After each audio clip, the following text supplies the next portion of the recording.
Quranda daimi və davamlı inkişafa sövq edilirik. Quran-ı Kərimdə bu davamlı inkişaf bir sözlə ifadə olunur. O bir söz hamımıza tanış sözdür. İnkişaf hansı sözlə ifadə olunur? Təzkiyə sözü ilə. Təzkiyəni biz həmişə belə işlədirik. Təzkiyə yəni təmizlənmə. Bir qədər düz tərcümə deyil. Təmizlənmə də təzkiyəyə daxildir. Amma təzkiyə sırf təmizlənmə deyil. Daimi təmizlənmədir. Daimi inkişafdır. Təzkiyənin mənası budur. Qəd əfləhə mən zəkkaha. Təzkiyə olunan nicat tapdı. Yəni daim inkişafda olan nicat tapdı.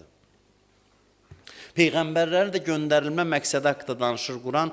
Buyurur liyuzəkkihim.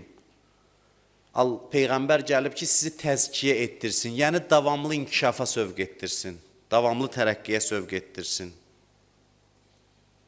Hər gün namazda niyə deyirik? Düşünmüsünüz? İhdinəs sıratəl müstəqim. Deyə bilər, hidayət olunmuşam da. Hər gün deyirik, bizi doğru yola yönəld.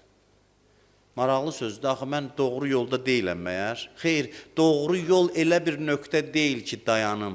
Doğru yoldayamsa daha doğru, yaxşıyamsa daha yaxşı var. Odur ki, hər gün namazda ihdinəs sıratəl müstəqim deməyin sirri budur ki, yəni hər gün daha qabağa getməyi düşün və Allahdan istə ki, səni irəli aparsın.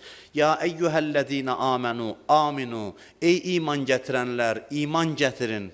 Bu ayələr haqqında düşünmüsünüz? Mən daha iman gətirmişəm. Yenidən nəyə iman gətirim? Axı iman bir nöqtə deyil ki, ora çatdım, dayanım.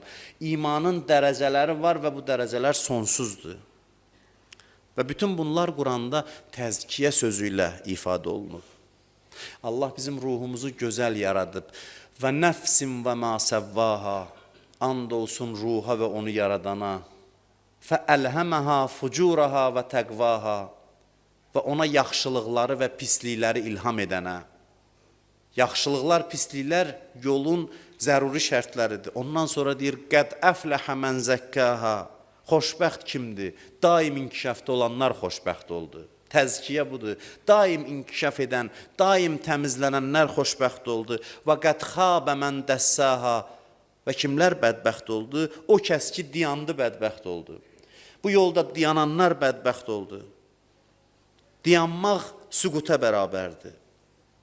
Bu ona bənzəyir ki, bir bitkiyə gün işığının düşməsinin qarşısını alasan, boğulsun, nəfəsi kəsilsin, ölsün. Dəssaha budur.